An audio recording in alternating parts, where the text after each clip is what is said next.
So, pagpapatuloy po natin ang ating pong serye. Ang serye po natin ay, Exposition ng Aklat ng Roma. So, pinag-aaralan natin, hinihimay natin ang Aklat ng Roma. Wala tayong pinalalampas. At hindi natin binibigyan ng ating agenda ang pag-aaral natin dito. Kinukuha talaga natin kung anong tinuturo ng aklat sa atin. Hindi natin tinatabunan ng ating agenda, kundi pinalalabas natin kung ano ang agenda nung sumulat. Nung author na yun, ano ang gustong sabihin sa atin. Ngayon tayo ay nasa Romans chapter 2. Chapter 2 na. Yes, malapit na. Anong chapter 2, Pastor? Hanggang 16. Chapter 2 na tayo. Chapter 2, verses 12 to 16 na ang title ay God's Perfect Judgment. Anong ibig sabihin nun? That no one has an excuse. Nakaw! Tapos tayo dyan. Medyo makikinig tayo. Basahin natin. Makibasa po kayo sa akin. Sabi po ng Romans chapter 2 verse 12. Ito po. For as many as have sinned without law will also perish without law. And as many have sinned in the law will be judged by the law. For not the hearers of the law are just in the sight of God, but the doers of the law will be justified. For when Gentiles who do not have the law, by nature do the things in the law, these, although not having the law, are a law to themselves, who show the work of the law written in their hearts, their conscience also bearing witness, and between themselves their thoughts accusing or else excusing them. In the day when God will judge the secrets of men by Jesus Christ according to my gospel. Let us pray. Lord, salamat po sa pagkabasa namin na iyong salita. Tunay, Lord God, na ikaw ang nagtuturo, ikaw ang magtuturo, ikaw ang mangungusap, ikaw ang magpapaliwanag, at ikaw ang magtatanim sa aming mga isipan at puso ng mensaheng ito. Salamat po, Panginoon, sa pamamagitan ng Espiritu Santo mo. Sinasamahan mo kami po, Panginoon, at ginagabayan sa pag-aaral ng salita mo. At sa umagang ito po, Panginoon, salamat po sa paggamit mo sa akin po, Panginoon. Hindi ako umadakila, kundi ang iyong salita po, Panginoon, sa umagang ito. Kaya pinupuri ka namin, pinasasalamatan sa pangalan ni Jesus. Amen. Amen. So nakita po natin, binasa po natin yung verse na yan. Makikita po natin yan, bago po natin pag-aralan, kailangan po maintindihan muna natin kung ano talaga ang idea. Kasi kaya po nagkakamali ang mga marami magtuturo, hindi na nila naintindihan yung idea. Ibig sabihin, tumatalon sila, nawawala sila sa konteksto nung kanilang pinag-aaralan. Hinihimay nila, pero out of context na. Pero dapat po, habang inaaral natin dito, wag pong mawawala sa atin yung pinaka-main idea. Kaya ngayon pa lamang, ipe-present ko na sa inyo yung main idea. Kaya habang inaaral natin, tatandaan nyo lagi, babalikan nyo lagi, yung main idea ng verse na ito. Ang pinaka-main idea po dito ay hinahatulan ng Diyos. Ginadjudge ng Diyos. Hinahatulan ang bawat tao ayon sa liwanag o ayon sa o sa revelation o ayon sa kaliwanagang ibinigay sa kanila ng Diyos. Hindi pare-pareho ang privilege ng bawat nilikha. Meron tumanggap ng marami, may tumanggap ng maliit. Pero pare-parehong makatarungan ang paghatol ng Diyos. Huwag niyo pong kakalimutan, hinahatulan tayo ng Diyos, pero makatarungan ang paghatol ng Diyos. Ibig sabihin ng makatarungan, binabase niya sa tama. Kung ano ang tinanggap mo, dun ka hinuhusgahan. At ano po ang layunin ng verse na ito? Ano po objective ng verse na ito? Wala ba, Sister Jan? Yung objective ng verse na ito, pakinggan nyo pa, panuorin nyo, basahin nyo po, mga kapatid, ang objective ng verse na ito. To show that the Jews, ano yung mga Jews, mga Hudyo, the Gentiles, tayo yung dati, and even those who are righteous in the eyes of man, maging yung mga sabi nila, makatuwiran naman kami, hindi naman kami nagkakasala, wala naman kami nagagawa masama, maging yung lahat ng yun, has no excuse. Walang excuse. And are all, sabihin nyo nga, all, lahat ay guilty. And therefore, everyone needs a Savior. Yun po objective natin. Ipapakita dito na ang lahat ng tao ay guilty. Makasalanan. At sila'y karapat-dapat tumanggap ng paghuhusga ng Diyos, ng judgment ng Diyos. Kaya, ang bottom line, kailangan ng tagapagligtas. Huwag po mawawala sa inyo habang nag-aaral tayo, habang hinihimay natin ang mga verse na ito, huwag mawawala sa inyo yung main idea at yung objective ng verse na ito. Otherwise, malalaglag tayo. Otherwise, kung saan-saan tayo mapupunta. Amen? So simulan natin po mga kapatid. Pag-aaral natin ulit, pagpapatuloy natin ng pag-aaral. Bago dumating si Pablo doon sa Romans chapter 3, verse 22. Wala pa tayo doon, mga kapatid. Romans chapter 2 pa lang tayo, pero ito, dadating tayo doon. Pero bago siya dumating doon, na sinasabi, God's righteousness comes through faith. Ang katuwiran at ang kabanalan ay dumadating sa pamamagitan ng pananampalataya kay Jesus. And because there is no difference among people and everyone has sinned and falls short of the glory of God. Lahat kasi nagkasala. Lahat ay kulang. Lahat ay kapos sa mata ng Diyos. Kaya ang ating katuwiran at kabanalan ay dumadating sa pamamagitan ng pananampalataya. Kaya at the end, at Romans chapter 8, yung kinawit natin kanina, kaya wala tayong kahatulan. Kaya wala na tayong kahatulan kasi tayo ay na kay Kristo sa pamamagitan ng pananampalataya. Pero at the moment, babalikan muna natin dito, magko-concentrate muna tayo dito mga kapatid. Anong purpose ni Pablo? Inaalis niya lahat ng excuse kasi ang daming excuse ng tao eh. Para sabihin, hindi kami mapaparusahan, hindi kami dapat ganyan. Ang daming excuse. Kaya po mga kapatid, ito'y mabigat. Actually, mabigat itong mga verses na ito. Mabigat. Pag natapos ka dito ka lang, uuwi kang luhaan. Uuwi kang malungkot, uuwi kang sugatan. Parang itong yung nag-o-opera, na kailangan mo nang operahan ka, sugatan ka upang makita yung tunay mong sakit. Parang lahat kami mga bago naging binata, dumaan muna kami sa adolescent period at pinangarap namin maging binata. Sabi namin magiging binata pero dadaan muna kami sa tuli. At yun na kinatatakutan namin. At lahat kami dito ay dumaan doon, taas nga kamay. Yan po ang mga hindi dumaan. Yun, may ilang piraso doon. Pero ibig sabihin, dadaan mo na doon. Kaya ito, pinapakita ni Pablo na may sakit ka. Kailangan mo ng kagalingan. Unless you know that you are sick and convinced that you are sick, you will not seek the cure. Hindi mo hanapin ang sagot at solusyon sa iyong sakit.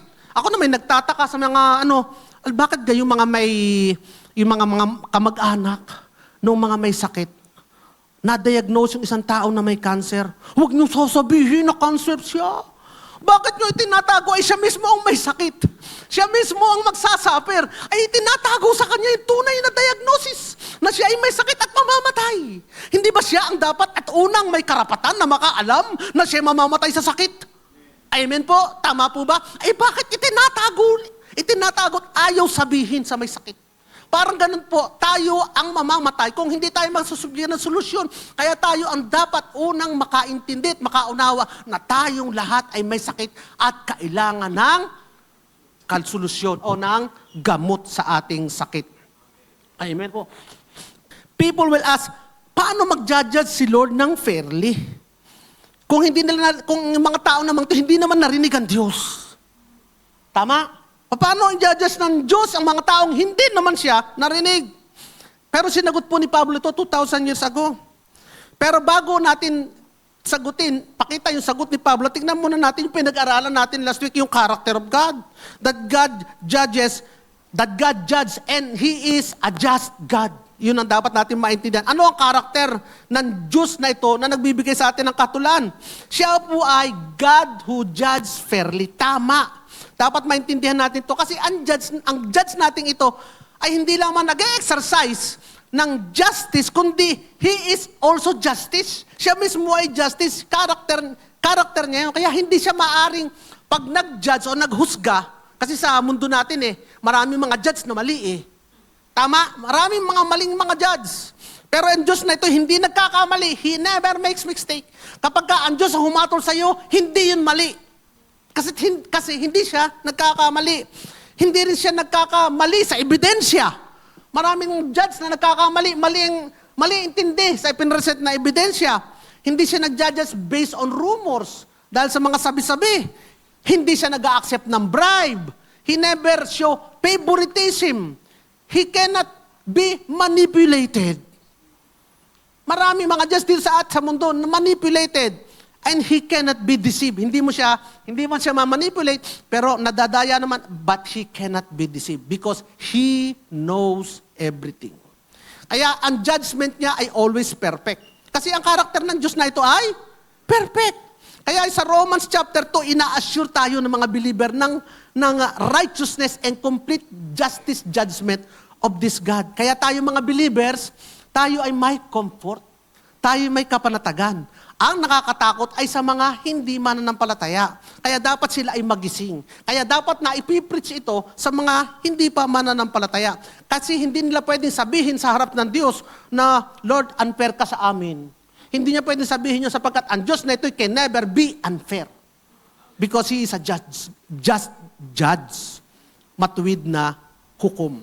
Kaya sa unang parte ng ating pag-aaralan, Romans chapter 2, verse 12, basahin natin. For as many as have sinned without law will also perish without the law. And as many as have sinned in the law will be judged by the law. Kaya ang ibig sabihin dito, God judges according, base sa tinanggap mong kaliwanagan sa Kanya.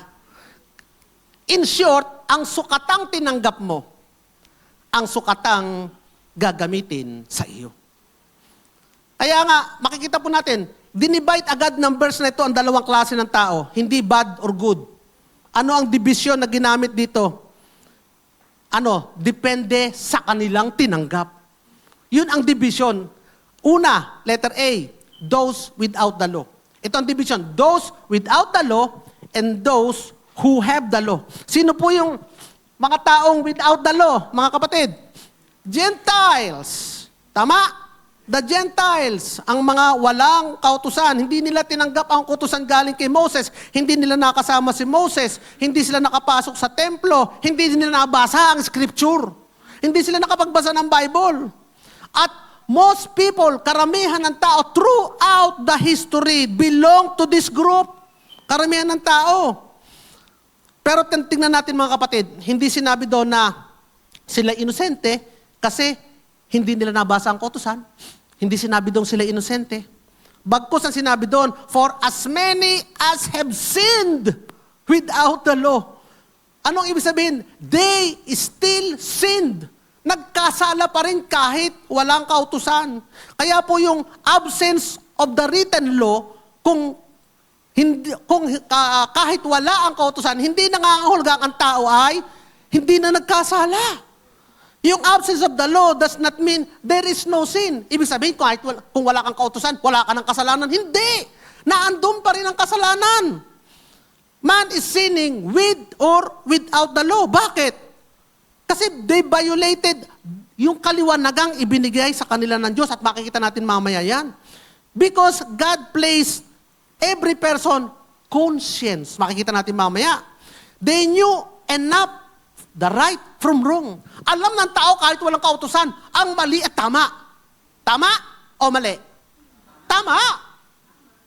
Tama. Kahit walang kautusan, alam nila kung ano ang mali at tama.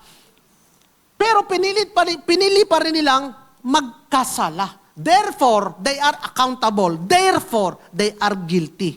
Babalikan natin mamaya yan. Tatalon muna tayo doon sa sunod na verse. Kasi pag-uukulan natin ng mahabang panahon yan, ayon doon sa pagkakasunod-sunod ng verse.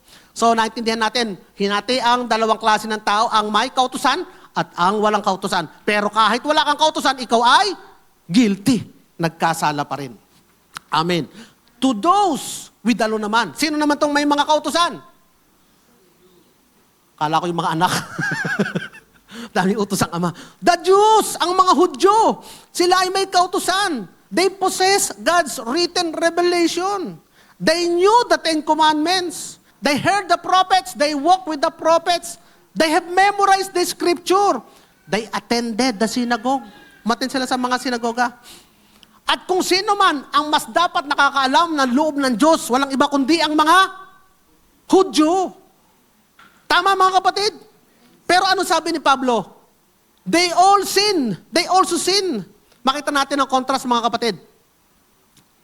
Hindi sinabing yung isang group nag-sin, yung isang group hindi. Hindi. They both sin. Ano ang difference? Ang sukatang gagamitin sa kanila ng Diyos. Nagkasala sila, Without the law, they will be judged without the law. Nagkasala sila within the law, susukatin sila with the law. The Gentiles are judged according to the light they possess. The Jews are judged according to the greater light they possess. Ano yun? The law. Sasabihin ba natin, so it's better not to have the law? Mabuti na lang. Mas mabuti kayang wala na lang kautusan. Sasabihin na ba, parang, pero wait.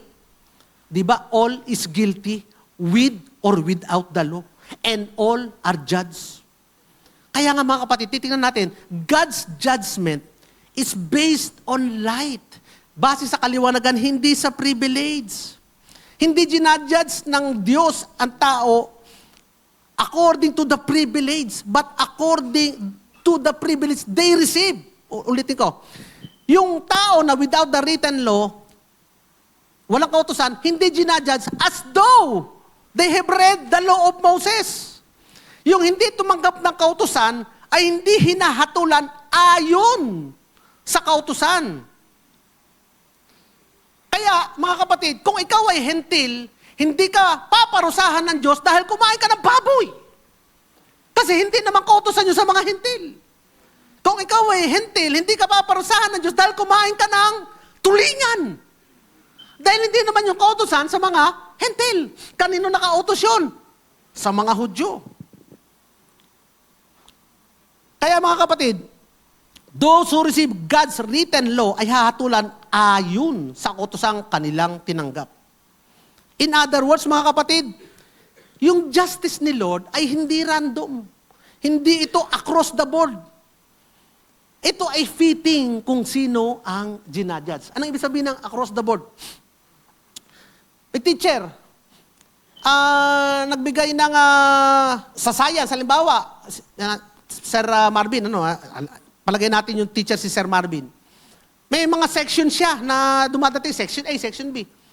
Pag section A, galit siya sa mga taga-section A. Dahil magagandang lalaki ang mga taga-section A.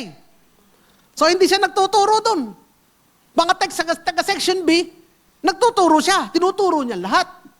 Kasi mababait, maraming sip-sip. So tinuturo niya, hindi si Sir Marvin yun. Example lang. Pero pagdating ng exam, pare-pareho exam. Pagkatapos, ang grade, pare-pareho ang passing, pare-pareho ang baksak. Sino ang mas maraming babaksak? Section B pa rin. Section B. Section A, siyempre, yun ang kulang eh. Pero hindi ganun ang Diyos. Ang Diyos, patas. Hindi niya tinuro, hindi niya ine-expect. Parang ganito, hindi ko naman binigay sa'yo, hindi ko ine-expect na magsusulit ka sa akin. Hindi ko naman binigay sa'yo eh. Hindi hinihingi sa'yo ang Diyos na bagay na hindi naman niya binigay sa'yo. Parang ganito, hindi ko hihingin ang ani ng mais sa mga farmers na ang binigay ko namang pananim ay palay. At hindi ko hihingin ang aning palay sa mga farmers na ang binigay ko namang pananim ay mais. But in the same way, sila ay magsusulit sa akin at yung binigyan ko ng palay, ang ani nilang binigay sa akin ay kulang.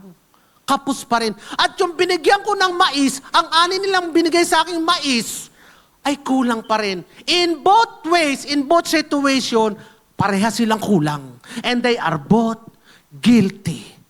Guilty sa mata ng Diyos. And they both deserve judgment. Nakuha po natin mga kapatid. Bakit ang mga Jew ay tumanggap ng maraming revelation or law sa Diyos? Upang mas maging mahirap at malala ba sa kanila ang paghatol?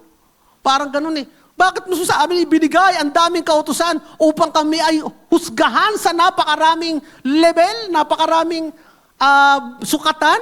Yun ba ang purpose? Kaya ibinigay samantalang mga hentil, wala namang ibinigay na kautusan? Ganun ba? Mabuti ba ang Diyos? Mabuti po ang Diyos. Bakit po mga kapatid? Ang mga Hudyo po ay tumanggap ng kautusan. Bakit? Because they are special. Special sila sa Diyos. Sila ay pag-aari ng Diyos. Sila ay possession ng Panginoon. Dear possession ng Panginoon. At gusto ni Lord na i-preserve ang mga Jew. At gusto ni Lord na i-bless ang mga Jew when they obey the commandment. If they can obey the commandment, they are preserved and blessed sapagkat sila ay special. Kaya nga sila ay ine-envy. Ano ba ine-envy? Kinaiinggitan because they are special possession of God. Kaya galit ang mga nakapalibot sa mga Hudyo because ang mga Hudyo ay special people. Kaya binigyan sila ni Lord ng kautusan. Ang problema sa mga Hudyo, ang malungkot sa mga Hudyo, sabi nila, di ba, may special treatment naman sa amin ng Diyos. Sa amin nga binigay ang kautusan eh. Special nga kami sa Diyos eh. Kung kami special sa Diyos, edi special din ang pagtrato sa amin ng Diyos. Special sa amin ang judgment ng Diyos, di ba? Pero ang sagot ni Pablo ganito, simply hearing God's word is never enough. Hindi sapat na napakinggan mo lang ang salita at kautusan. Because merely possessing the law, hindi ka nagiging righteous. Kaya pupunta tayo doon sa second point. Anong second point na yan? Sinabi doon, hearing God's word is not enough. Yan ay nakasulat sa Romans chapter 2, verse 13. For not the hearers of the law are just in the sight of God. Hindi yung nakaririnig lang ng salita ng Diyos, ng kautusan, ang righteous sa sight niya. But the doers, sabi nyo nga, doers. Naku, ang bigat yan. Sasabihin sa sarili, aba, ako ba'y doer? Naku, mabigat yan. Sabi ko nga, huwag kayong aalis doon sa ating main objective at saka main idea. Huwag kayong mawawala doon. Naku, patay. The doers of the law will be justified. Ayan. Sabi ng mga Jews, because we have God's law, we are already accepted by God. Kasi sa amin binigay ang kautusan eh. So definitely accepted kami. Hindi sabi ni Pablo, hindi. Kasi yung possessing the law is not enough. Knowing the law is not enough. Listening to the law is not enough. Kailangan doers of the law. Maang nakakalungkot nito, maraming mga nagtuturo sa panahon natin ngayon out of context. Ginagamit ang verse na ito para ituro ang salvation ay sa pamamagitan ng gawa. Sa unang tingin, parang ang salvation is by works. Pag binasa mo to, the doers of the law will be justified. Aba, edi sundin lang, gawin natin ng gawin lahat ng kautusan. Doon pala tayo magiging banal. Sundin natin lahat ng kautusan. Huwag tayo magpaputol ng buhok. Huwag tayo mag-ahit ng balbas kasi nasa kautusan din yan. Kahit babae, huwag kayo mag-ahit ng balbas. Mahaba ang ating damit, mahaba ang buhok. Lahat yan nasa kautusan, mga kapatid. Gagawin mo lahat ng seremonyas. Magtatays ka, magpaatay ka ng hayop, mag-aalay ka ng dugo. Lahat gagawin mo. The doers of the law will be justified. Pero mga kapatid, ulitin natin, hindi niya sinabing the hearers will be justified. He says the doers of the law. So, unang point, Paul is not teaching salvation by works. Paul is not teaching salvation by works. Paul is not even teaching salvation nga eh. In this verse, Paul is not teaching salvation. Even in this verse. Sasabihin na iba, if Paul says the doers of the law will be justified, doesn't that mean that salvation is by obedience? Ang sagot doon is no. Tandaan niyo mga kapatid, nasa Romans chapter 2 pa lang tayo.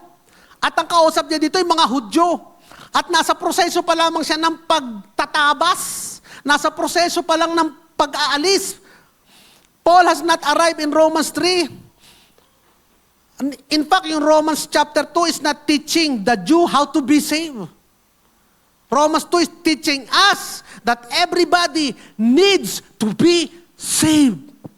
Gets yung point mga kapatid? Sa Romans chapter 2, hindi tinuturuan kung paano ka maligtas. Ang itinuturo sa atin na tayo ay mapapahamak lahat. And therefore later, kailangan natin ng kaligtasan at tagapagligtas. Gentile ka na nga, gusto pa maging Jew. Sarap-sarap na nga ng buhay ng Hentil, gusto pa maging Hudyo. Akala naman nila sa pamamagitan ng pagsunod doon sa mga kautusan na binigay sa Hudyo ay sila ay magkakaroon ng kaligtasan. Each one will be judged according to the revelation or the light they receive. Ang sukatang ibinigay sa iyo, ang sukatang gagamitin sa iyo. Huwag mong kunin yung sukatan ng iba para masukat ka, pabaksa ka lalo. Doon sa sukatang binigay nga sa iyo hindi mo na maipasa kukunin mo pa yung sukatan ng iba para masukat ka. Nakuha niyo ba mga kapatid? Kaya nga sabi ni James sa chapter 2 verse 10, Whoever, alam mo mga kapatid, whoever shall keep the law, shall keep the whole law, shall and yet stumble in one point is already guilty of all. Kaya ibig sabihin ng mga kapatid, if someone wants to be justified, gusto mo maging banal sa harap ng Diyos sa pamamagitan ng pagsunod sa kautosan, he must obey all. All. Ano lang, hindi lang obey all. It must be perfectly. It is not occasionally. It is not mostly. It is not 99%. It is perfect obedience all the time. Kasi nga sabi ni James, pag bumaksa ka sa isa, baksa ka na sa lahat. Kaya nga, yung God's standard has always been perfect righteousness. Hindi siya nagdidemand ng medyo righteous na ito. Katanggap-tanggap na ito konti. 50% o 99% righteous na ito. No. God demands perfect righteousness. 100% righteousness. Kaya nga, ang righteousness na tinanggap natin is from God. His righteousness. He who knew no sin became sin for us so that we might become the righteousness of God in Christ. Amen. Kaya nga tayo walang kahutulan because of that. Amen. B, the law reveals God's perfect holiness.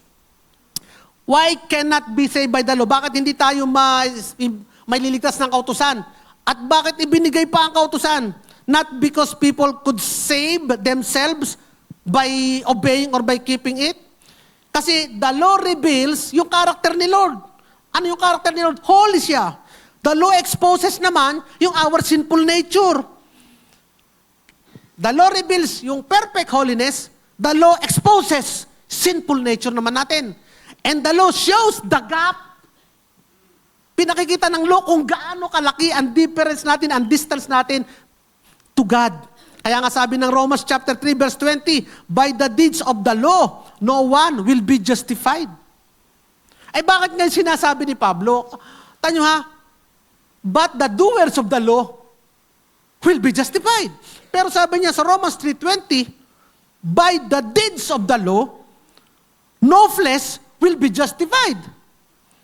Ano ang purpose dito ni Pablo? Tandaan niyo kapatid, utay-utay lang tayo. Hindi tayo patalon-talon ng verse.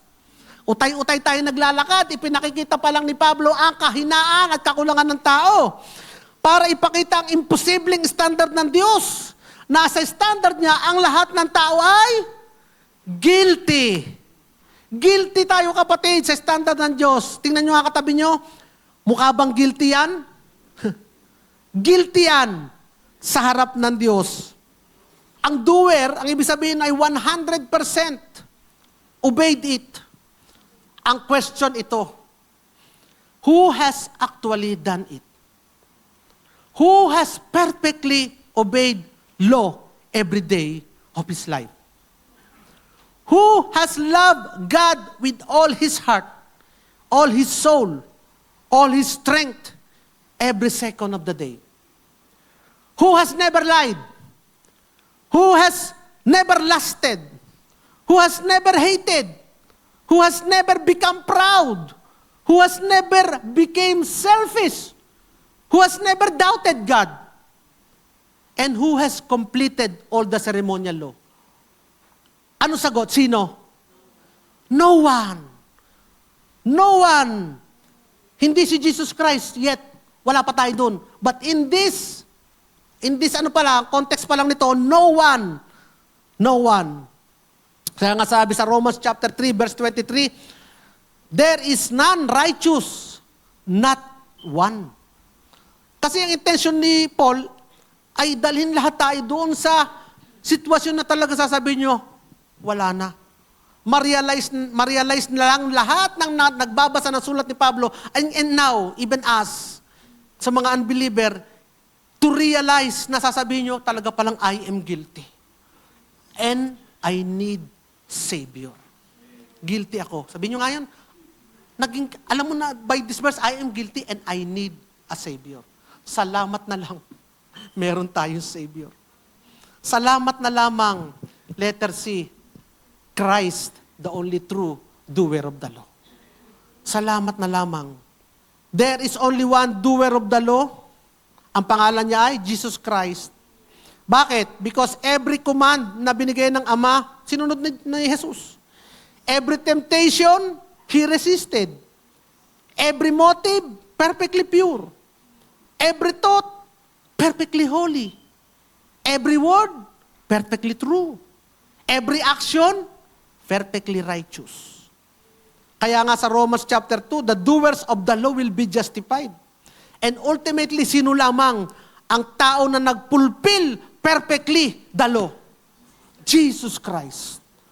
He is the only one who perfected, completed, doer of the law. At sa kabila nito mga kapatid, yung the one who deserved no judgment because he completely perfected, done the law, accepted our judgment.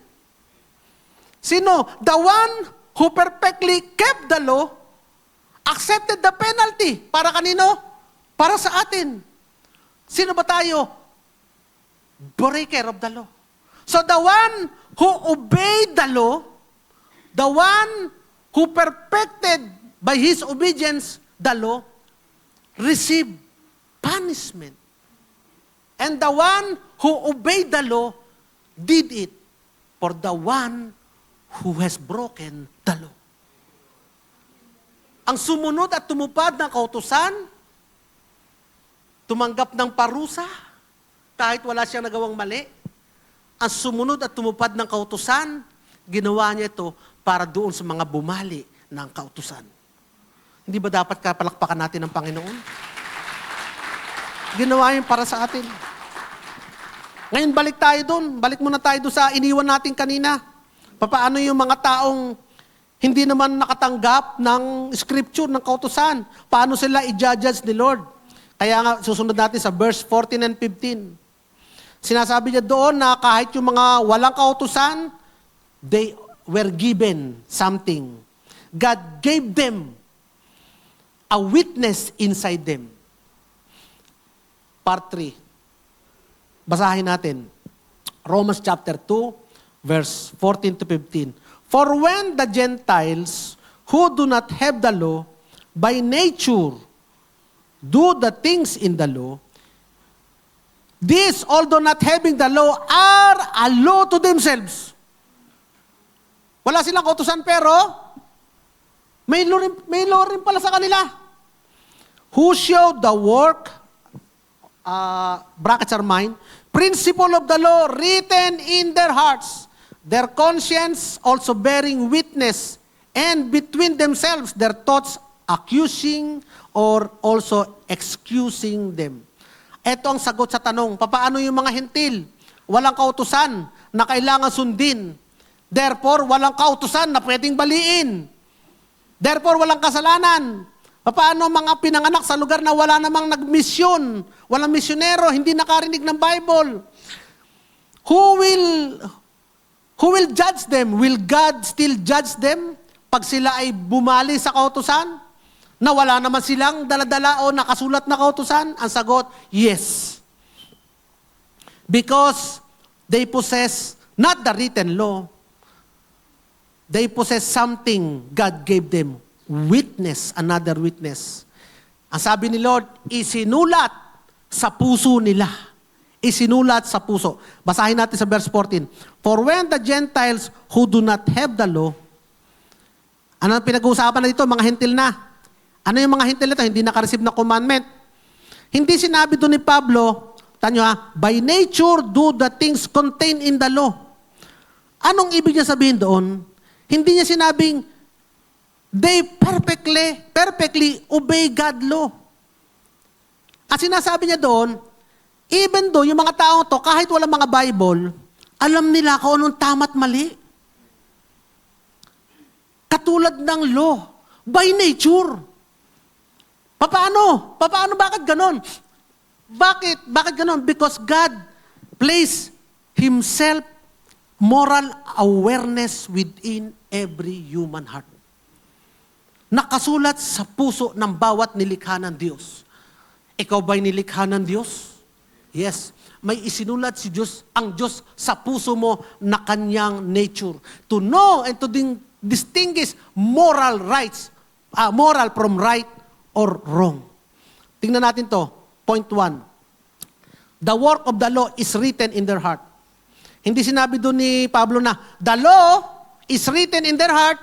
Hindi sinabing ang kautusan ng sinulat. Ang sinabi doon, the work, yung principle of the law, ay isinulat sa kanilang mga puso, mga kapatid.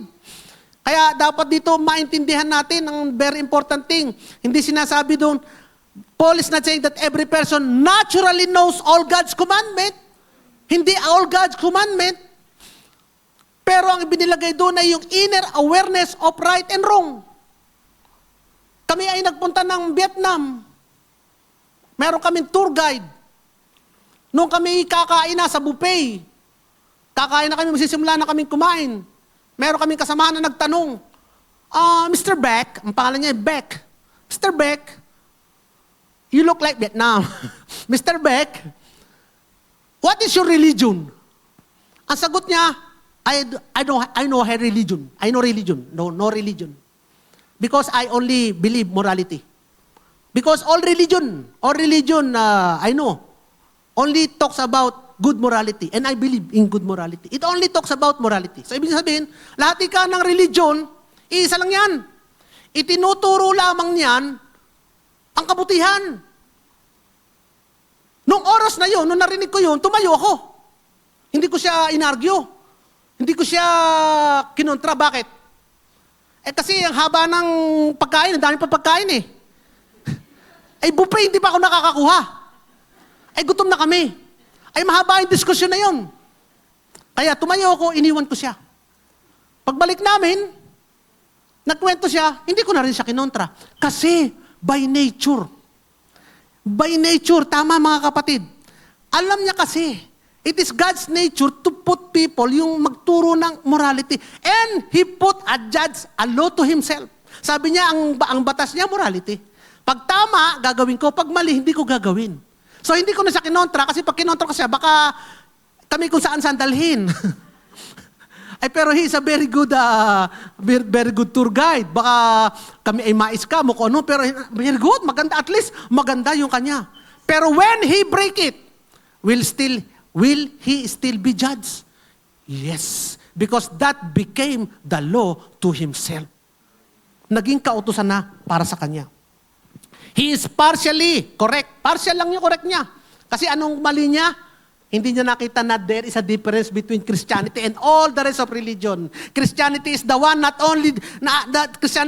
only religion that teaches you are saved not by your works, not by your morality, but by the finished work of Christ. Amen. Hindi ko na lang sinabi sa kanya yun. Kasi habang kumakain kami, napasaan na kung saan-saan na napunta ang diskusyon. At marami pang pupuntahang pagkain doon na hindi ko pa natitikman. Kaya, partially is correct. Every culture, regardless of language, education, religion, ano ang certain thing na alam nila? Murder is wrong. Kahit anong religion. Stealing is wrong. Lying is wrong. Betrayal is wrong. Kahit nga mga mandarambong, betrayal is wrong to them. Kahit nga mga sindikato, pag kami binitray mo, patay ka. Kasi they know it's wrong. Betrayal is wrong. Kaya nga, bakit ganon? Kasi ang tao'y nilikha ayon sa image ng Diyos. Nasira nga lamang yung image na yun nung nagkaroon ng kasalanan. Pero hindi completely na-erase yung fingerprint ng Diyos. May fingerprint ang Diyos sa lahat ng nilikha. Hindi completely nabura yun ng kasalanan. Tingnan nyo yung mga bata. Ang mga bata, pag bata pa, likot na likot, natumba yung base. Nabasag. Titingin ngayon sa'yo yan. Duyo ko yan. Hindi mo pa kinakausap, iiyak na. Ngangal-ngal na. Bakit? Bakit ganon? Sino nagsabi sa kanyang mali yung ginawa niya? Sino nagturo sa kanya ma-feel guilty? Yung conscience na nalagay sa niya, yung fingerprint of God.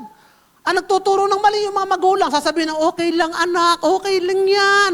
Ay di, ngiti na yung bata, ay di, tutulak na ngayon lahat ng base. Yung magulang naman turo pero nung una, nung natakot ang bata, kasi alam niya, mali ginawa niya. Tama mga kapatid. Tama ang lahat ng nilikha ng Diyos ay merong tammark ng God. Baka nga pati aso Bakit? Yung aso namin, si Eso, pag uuwi ako, pag naiwan, wala kami matagal, pag uuwi kami, Pag tinawag mo yung eso, pag yun ay hindi sumalubong sa'yo, at yun ay nakatago sa ilalim ng lamesa, at yun ay gaganyan-ganyan, naku po, magtingin-tingin ka na, maghanap ka na, nasaan kayo mga tsinelas ko ditong mamahalin? Nako, ang tsinelas kong mamahalin, nginat-ngat na naman! Bakit ba naman yung mamahalin pang tsinelas ang laging ginangat-ngat? Bumili na nga ako sa Lazada at sa Shopee ng mumurahin, inaaro ko na, ay hindi namang ginangat-ngat. At ang gusto yung laging branded, nabigay pa ng kung sinong mababait na tao ang gustong-gustong ngat-ngatin. Bakit ganun yung aso? Bakit nagtatago siya? Alam niya, guilty kasi siya. Guilty siya. Bakit siya guilty? Sino nagturo sa kanya na masama yun? Hindi naman namin tinuturuan. Kasi parang kahit yung nilikha ng mga hayop siguro, may tamark din nila kasi created by God din eh. Pero wag muna tayo pumunta doon. Hindi yun kasama sa doktrina. Wala yun sa Bible. Ang nasa Bible ay yung tayong nilikha ng Diyos. Meron tayong fingerprint of God na hindi nawala sa atin. Amen mga kapatid. Kaya nga mga kapatid, nakikita nyo ba mga kapatid, yung mga magnanakaw, galit sa kapwa, magnanakaw. Sino kagalit mo, sis? Yung mga sinungaling, galit sa mga sinungaling. Yung mga corrupt official, pagka nadaya mo ng sardinas, galit yan, pakukulong ka yan. Pero ang ninanakaw niya ni bilyon-bilyon. Pero pag nais ka mo ng maling presyo ng paninda sa palengke, irereklamo ka naman ako. Bakit mga kapatid? Kasi sa bawat puso ng mga tao, there is such thing as justice and knowing the right from wrong. Kaya nga kahit yung mga taong nireject, kahit yung mga taong hindi kumikilala sa Diyos, kahit yung mga taong ayaw maniwala sa Diyos, ine-expect nila na may honesty ka sa kanila. At least may honesty ka. At least ikaw yung maging matapat sa akin, di ba? Siguro exception na yung mga senador, yung mga senador minsan wala, yan na nga natin yan. Ibang klase na siguro talaga nga. Pero ibig ko sabihin ng mga kapatid, the moral expectation is beyond human society. Bakit? Ano yun? It point back to the Creator. The works or the principle of the law is written in our heart. Amen mga kapatid. Point B. Conscience is God's witness. Witness. Pagka sinabi witness, hindi judge. Witness lang. Nagpapatotoo lang. Pero hindi siya yung humahatol. Tandaan nyo, pag witness, hindi siya humahatol. Siya ay nagsasabi lang ng mga ebidensya, papatotoo lang. So ano yung witness? Their conscience also bearing witness. Kaya inintroduce na ni Pablo yung salitang conscience. What is conscience? Conscience from the Greek word sunaidesis. Sunaidesis. Sabi doon ay conscience which joins moral and spiritual consciousness are as part of being created in the divine image. So accordingly, all people have this God-given capacity to know right from wrong because each is a free moral agent. Ngayon, para mas maintindihan natin, what is conscience not? Para mas maintindihan natin, what the conscience is not. Conscience is not the Holy Spirit. Hindi siya Holy Spirit. Ako ang iyong konsensya. Oh, hindi yan Holy Spirit.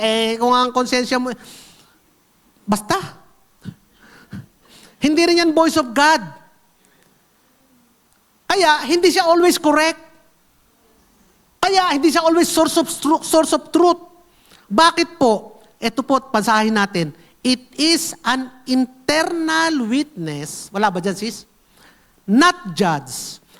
Or a compass, or alarm, or sensor that responds according, basahin niyo to, according to the moral understanding a person has.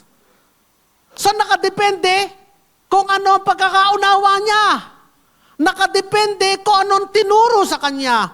Kaya nga ang konsensya kailangang maturuan at mahubog sa pamamagitan ng salita ng Diyos. Dahil ang ating pagkakaunawa sa tama at mali ay dapat nakaayon sa katotohanan ng salita ng Diyos. Hindi lamang sa sariling opinyon o damdamin, mga kapatid. Ang conscience ay alarm clock. Sometimes yung alarm clock, sinasabi ang tamang oras. Sometimes sinasabing oras na. Sometimes sinasabing hindi pa oras. Pero either way, anong ginagawa ng mga nagseset ng alarm clock? Sometimes sinusunod. Sometimes ini-adjust. Sometimes ini-ignore. Sometimes, pinapatay. Pero everyone heard it. Lahat ng nag-alarm clock, narinig nila yung alarm clock nila. Ganun ang konsensya. That is the conscience. Your conscience only prove that you are a moral creature accountable to God. Kaya nga point C, the conscience is not perfect. Kaya nga, mahalaga po maintindihan natin ito mga kapatid. Yung konsensya natin ay totoo po yan.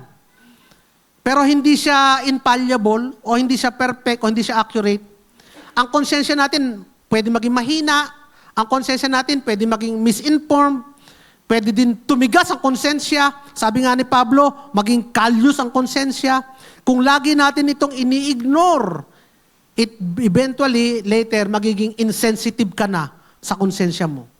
Illustration, noong SK pa lang, pag kumupit sa pamirienda sa barangay, nakukonsensya. Hindi makatulog. Nangupit eh. SK pa lang. Pero nung senador na, bilyon-bilyon na kinukupit, ang sarap pa ng tulog. Wala nang konsensya eh. Tama. Bakit ang nangyari doon? Nasanay. Nakalyo. So, ang ibig sabihin ng konsensya mo, hindi pwedeng pagtiwalaan. Pero ang konsensya mo, pwedeng i-train. At paano tinetrain? Ayon sa salita ng Diyos. Amen. Kapag lagi ka nagiging sensitive sa konsensya mo, ayon sa salita ng Diyos, magiging sensitive ka. Later on, pwede mong maging alarm, compass, o sensor ang iyong konsensya. Pero kung wala kang salita ng Diyos, konsensya mo lang ang pagtitiwalaan mo, medyo may tulog tayo dyan. Kaya nga, nagbago ba yung standard ni Lord noong siya ay SK pa, hanggang siya ay bilyonaryo na senador? Hindi. Pero ang conscience niya, nagbago. Kaya nga, hindi pwede sabihin ng believer na, meron mga believer na ganito susundin ko na lang konsensya ko. Hindi man ako nakigilty. Sundin ko na lang konsensya ko. Merong ibang tao hindi nagigilty. Mura ng mura, pagkakagaling magmura. Kristiyano na to nagmumura, hindi nagigilty. Pero pag kumain ng tsokolate, ayoko sister, guilty ako dyan. Ano yung relasyon ng tsokolate? Pagkakain ng tsokolate, nagigilty. Pero kung makapagmura, lagatok na, hindi nagigilty. Kasi nga, yung kanyang conscience, sala ang training. Kasi it is just a witness, not a judge. At ang judge ay yung ultimate standard is yung salita nila. That's why the conscience needs to be educated, needs to be trained by God's word. Amen mga kapatid. Mahalaga ang salita ng Diyos. Point number 4. Bakit bakit ang lahat ay accountable? Ano yung main point ni Paul? Bakit sinabi niya conscience? Kasi inaalis niya yung another excuse. Hindi pwede sabihin ng mga Gentile sa harap ng Diyos na, hindi ko naman alam ang kautusan Sabi ng Diyos, hindi. You knew enough to know what is right from wrong. You violated your own conscience. You sin against the light you possess. Therefore, mga kapatid, sabi ni Lord, therefore, you are guilty. You are accountable to God. You are guilty. Kasi mga kapatid, nasa puso ng mga hentil na parents, yung mga hentil, nasa puso ng mga Gentile na parents na ang anak nila ay gumalang sa kanila at sumunod. Tama? Ay doon nga lang sa example kung tribo namin ni Pastor sa Papua New Guinea, kapag ka ang mga anak ay tumingin ng direktsahan sa mata ng magulang, nakikipag-away ka na sa magulang mo Hindi ka pwedeng tumingin. Nung nasa Thailand ka, ang mga anak hindi pwedeng umupo nakapantay ang magulang.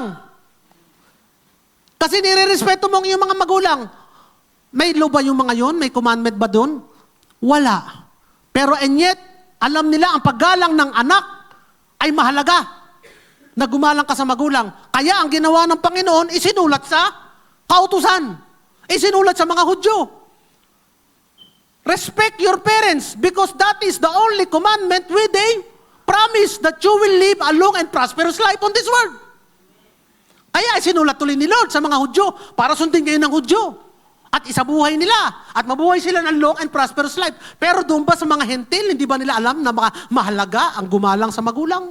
Alam nila, mahalaga ang gumalang sa magulang. Otherwise, the structure, the organization, the community, the society will break apart. At ngayon sa panahon natin, ang mga bata hindi na gumagalang sa magulang. Kaya ang society, wala na, wasak na. Kung hindi gumagalang ang anak sa magulang, gagalangin ba niya ng teacher?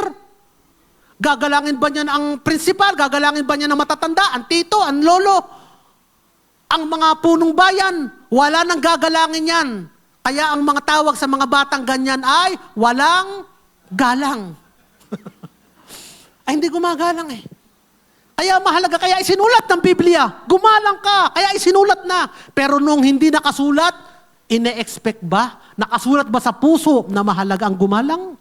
Yes. Guess yung mga kapatid. Oh, pinaparusahan ba na hentil ang mga magnanakaw? Abay, oo, binibigti, pinuputulan pa nga ng kamay ang mga magnanakaw. Ano pa, pastor? Oh, yakuza, daliri pa, puputol. So, ibig sabihin, alam ng mga hentil na hindi dapat nagnanakaw. So, ano ginawa ni Lord? Sinulat sa kautusan. Thou shall not steal. Sinulat sa mga Hudyo upang mabasa ng mga Hudyo na talaga palang ayaw ng Diyos ng magnanakaw. At kapag sila'y nagnakaw, sila ay guilty.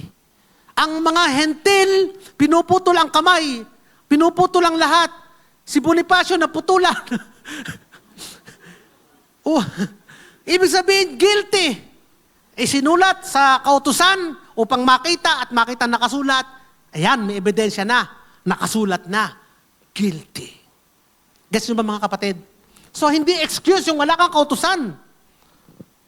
Hindi excuse. Everyone is guilty. So, tandaan natin, ang lahat ng tao ay ginajudge according doon sa kalinawagang kanilang tinanggap. Yung mga may kautusan ay ginajudge doon ayon sa kautusan. At yung mga wala namang kautusan ay ginajudge ayon doon sa moral awareness. Yung tamar of God na inilagay sa kanilang mga puso. Bakit? Kasi yung God's judgment is perfectly, pinag-aralan natin last week, perfect at fair ang judgment ni Lord. Kaya wala makakatayo sa harap ni Lord, Lord, hindi ko alam. Hindi mo ko pwede i-judge na ako'y guilty dyan. Hindi ko alam. Kaya nga, hinahanda tayo ni Pablo doon sa Romans chapter 3. Sabi doon, there is none righteous, no, not one. Wala ikang matuwid. And later, for all have sinned and fall short of the glory of God. Hindi lamang ang mga Hudyo. Lahat, all have sinned. Kahit may wala kang kautusan, you have sinned and have fallen short of the glory of God. A very sober reminder. Napakalungkot mga kapatid. Kaya nga, everyone is guilty. At doon, nung na-introduce na ni Pablo that everyone is guilty, doon niya inintroduce yung glorious gospel. Because unless we understand, hanggat hindi natin naintindihan na tayo guilty, we will never appreciate God's grace. Hindi natin ma-appreciate ang blessing, ang favor, ang pagpapatawad, ang biyaya na binigay sa atin ng Diyos. Unless you know that you are sick, you will ignore the cure.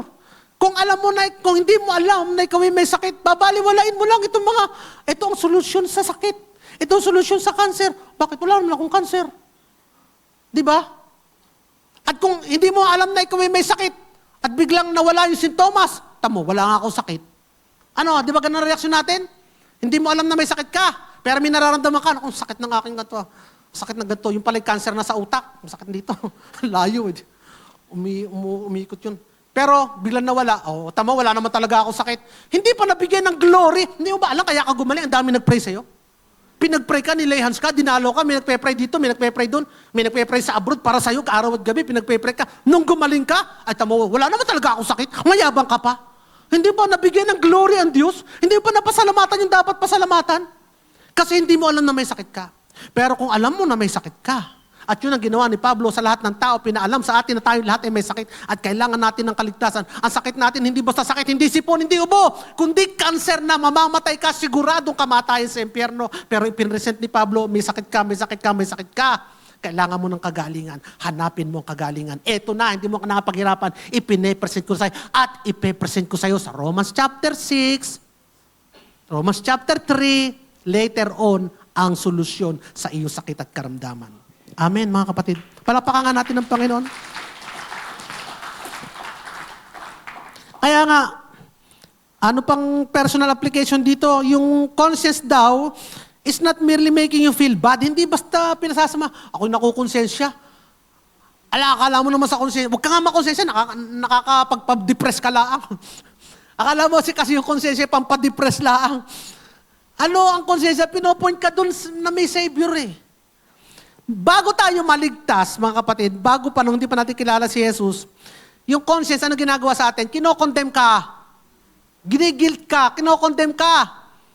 Pero nung tayo ligtas na, mga kapatid, yung Holy Spirit, ginagamit niya ang salita ng Diyos upang baguhin ang ating konsensya.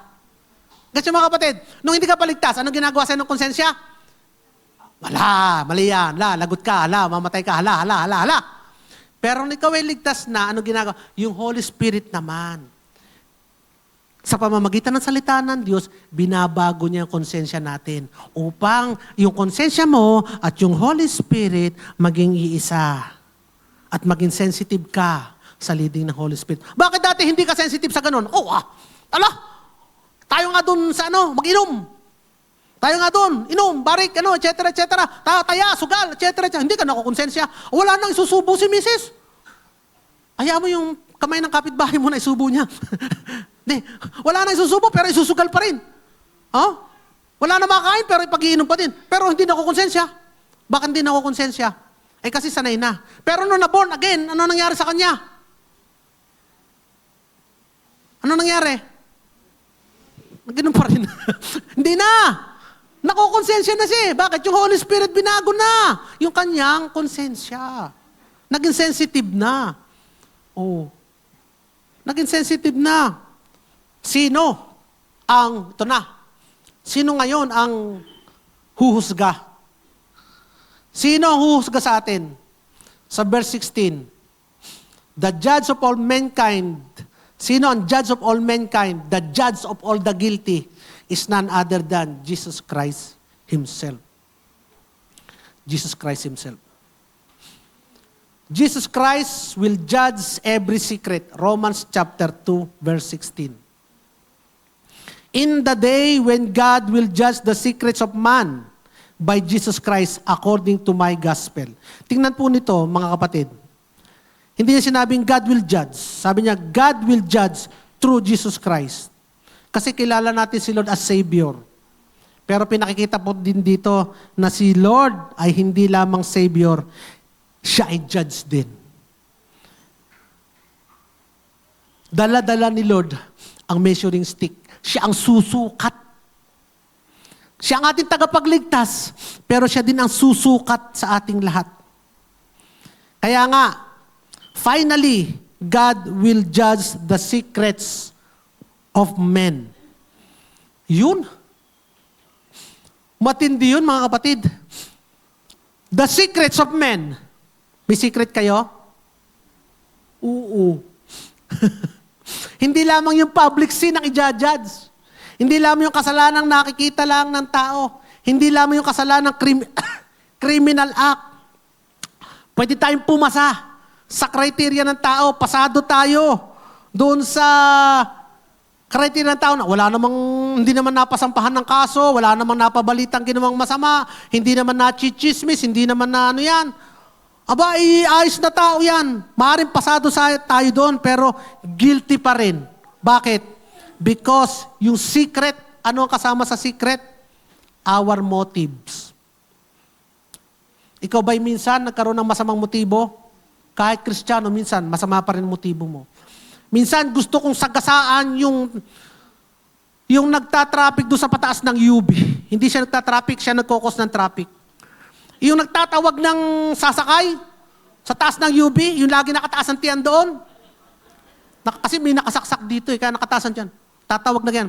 Abigay, ang luwag-luwag naman, gustong haharangin ka pa talaga. Sikip na nga ang traffic, haharang ka pa. Minsan, nagdidilim ang panangin ko, gusto kong pasabitan. Tama ba yun, mga kapatid? Mali. Pero kita ni Lord yun. Motibo ko yun. Buti na lang may Savior tayo. Kasi kung wala, guilty na naman si James. Kapastor-pastor mo pa naman. O, diga. Pero masisisi niyo ba ako? kayo man ang lumagay sa pwesto. Yung traffic na nga, sisiksigin ka pa doon pa, asin, parang busina ka na ng kibusina, hindi ka pinapansin. Eh, pag pinasagihan ko, baka magasgas yung aking yung pala inaalala, no? Hindi yung tao, yung masama na namang motibo. Masama na naman. Guilty na naman. Buti na lang may Jesus Christ na Savior ako. Thank you, Lord. Oh. May hidden desire ka. Oh. Ano yung mga hidden desire? Kayo na lang nakakaalam mo. Hidden nga eh. Pero madami kayong mga hidden desires na hindi tama. Yung mga private conversation ninyo, ayan, mga binulong-bulong nyo kay ate, at secret lang natin to, walang makakaalam ha, except si Mare, si Pare, si Pastor, si sister, tsaka yung kapitbahay, pati yung katulong niya. Pero sa atin lang to dalawa, walang makakaalam. Ano pa? Yung mga secret thoughts, ito matindi, secret thoughts. Isip pa lang, kaya ibig mong sabihin kapatid, kung mo ba hindi ka gumagawa ng masama, wala mong ginawa masama, ligtas ka na, hindi. Isip pa lang. Isip pa lang, hidden thoughts. Salamat na lang may Jesus Christ. May secret sin, hindi ko natatanong yung mga secret nyo. May hidden pride, napakadami ng pride. Hypocrisy. Hypocrisy yung, hindi man na nagtataas ng kamay mo. Hindi mo ba alam kung ano sitwasyon na? Ba't hindi pa safe, hindi pa malayo pa kay Lord yan. Hindi nagtataas ng kamay. Baka hypocrisy yan. Know first the condition of their heart. Bakit? Hindi mo pwede i-judge sila. Dahil ikaw ay nagtataas ng kamay, judge mo yung hindi nakakapagtaas ng kamay. Buti na lang meron tayong Lord at Savior. Jealousy. Alam niyo yung jealousy? Inyong binubuksan bintana na ganyan.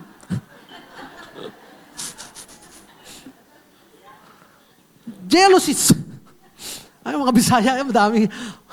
Kapag sinabi ng Bisaya ang peace, ang dami meaning nun. No? Peace, mukha. Peace be with you. 2 pirasong tinapay, peace. Peace 1, peace 2. Stage 1, peace. Para si super tekla na no? Super tekla na nga. Kinalabasan natin dito. Bitterness. Bitterness. May galit ka pa rin. Ito, lust. Alam niyo ba, lust? Hindi lamang yan sa sex. Madaming lust. Guys, maganda yung damit niya, gusto ko rin nun. Naku, maganda ang bahay niya, gusto ko rin yun. Maganda sa kanya, gusto ko rin yun. Unforgiveness. Anger and hate. Ito pa, matindi. Unbelief. Dumaan ba sa panahon na ikaw ay nawalan ng pananampalataya sa Diyos? Nadaan sa akin yun. Kahit pastor na ako. Sinasabi ko sa inyo. Nadaan sa akin yun. Kaya ako bumabalik sa salita at naghahanap ako ng, sagutin mo ako, Lord. Kasi nadaan yung sitwasyon na ganun. Bakit, Lord? Bakit? Nawawalan ako ng pananampalataya.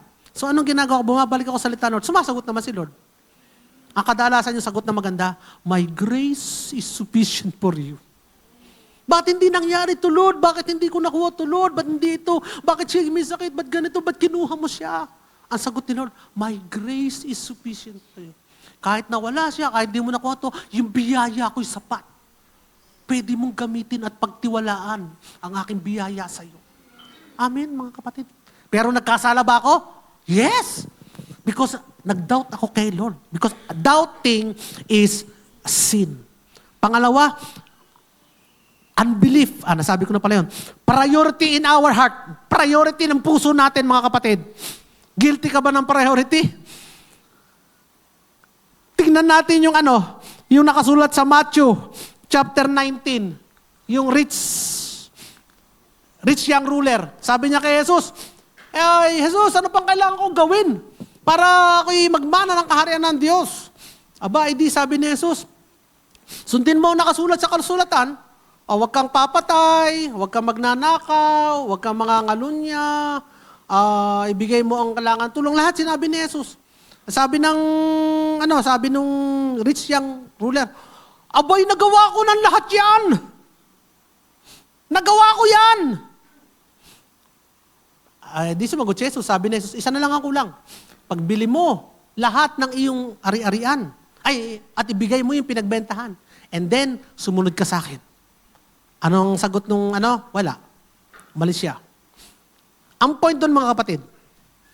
Ano ang point doon, mga kapatid? Doon sinabi ni Jesus na, huwag kang papatay, huwag kang magnanakaw, huwag kang mangangalunya. Lahat yun patungkol sa relasyon sa tao. Ibig sabihin, pagdating sa relasyon sa tao, gawin mo to. Pero sabi niya, nagawa ko na. Pagdating sa relasyon ko sa tao, wala akong in-abuse, wala akong nilamangan, at tumulong pa ako. Pero sabi niya, hindi sapat. Dapat, una, ang relasyon mo sa akin. At ano yung number 1 na yun? Love God with all your heart, with all your mind, with all your soul, with all your strength. Paano mo papakita na mahal mo ang Diyos sa lahat kung yung pag-aari mo ay hindi mo kayang iwanan para sa Diyos? Noong oras na yun, pinakita doon na yung taong yun ay hindi sumunod sa Kanya. Pinakita na kulang. Pinakita doon na kahit hindi ka nagkakasala outwardly, pero still, you are not excused. You are still guilty. And you need a Savior. Because no one can obey 100% of God's command. That is, even the first commandment. Ano yun?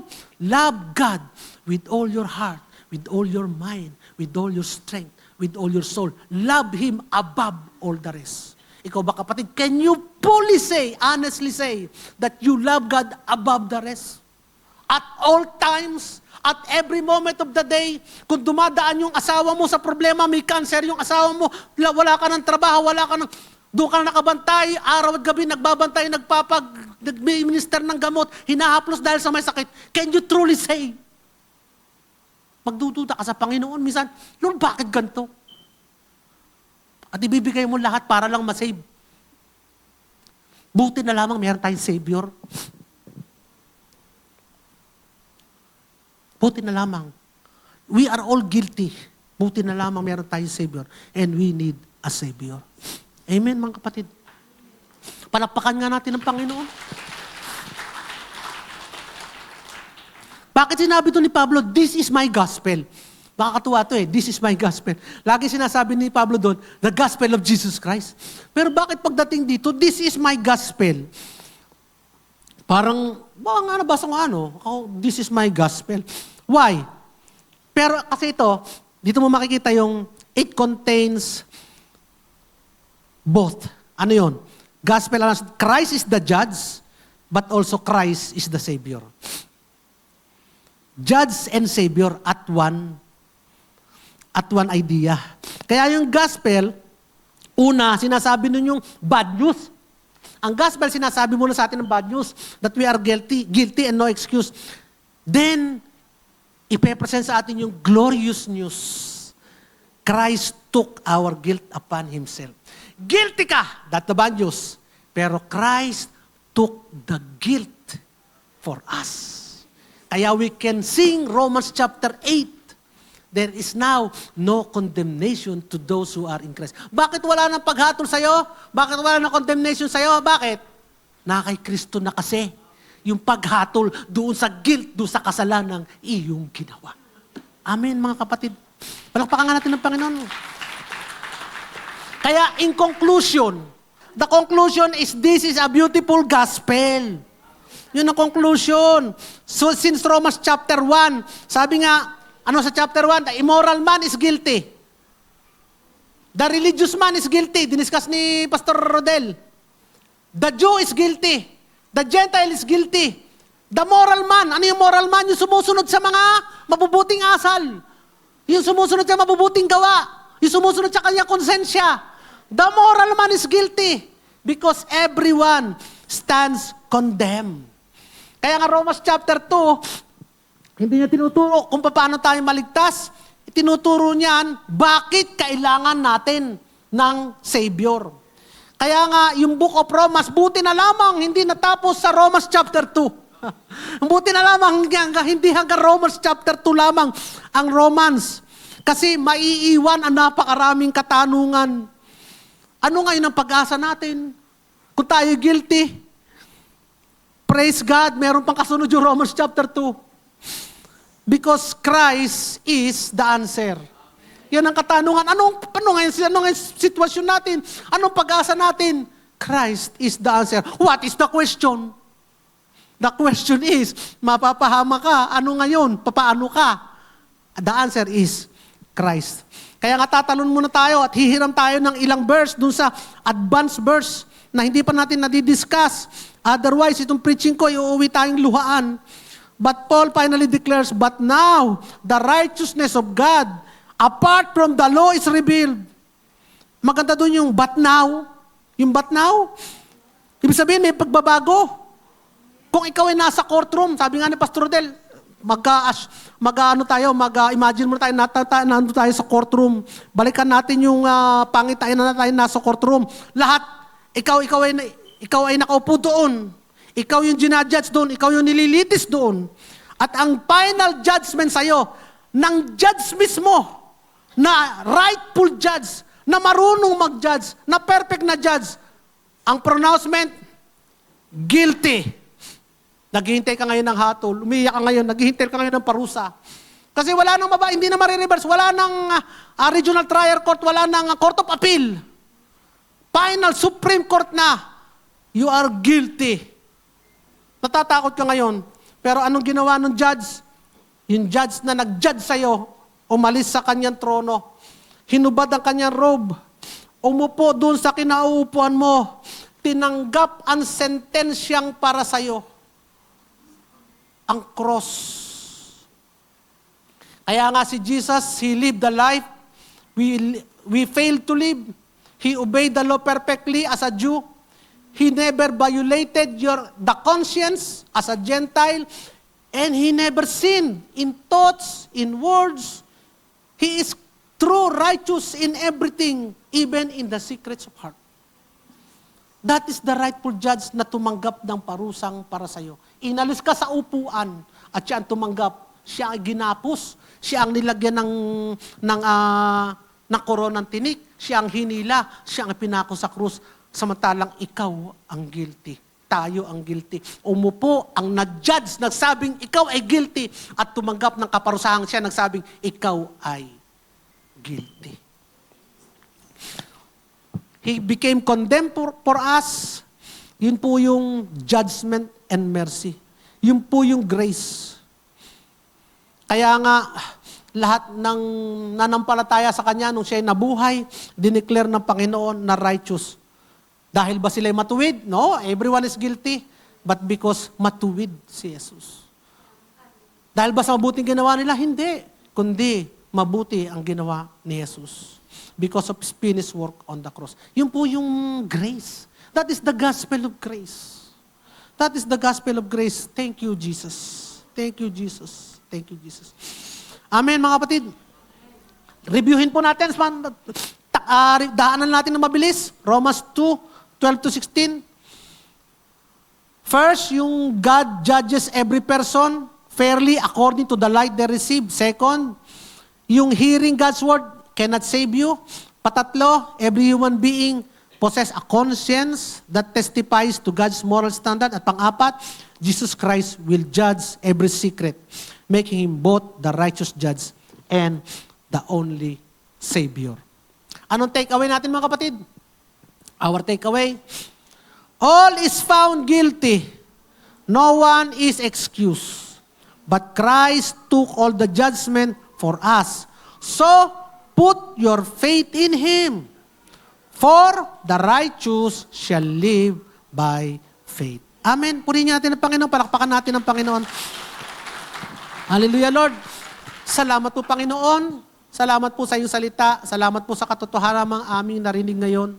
Salamat po, Panginoon, na ikaw ang Ikaw ang aming pag-asa. Ikaw lamang.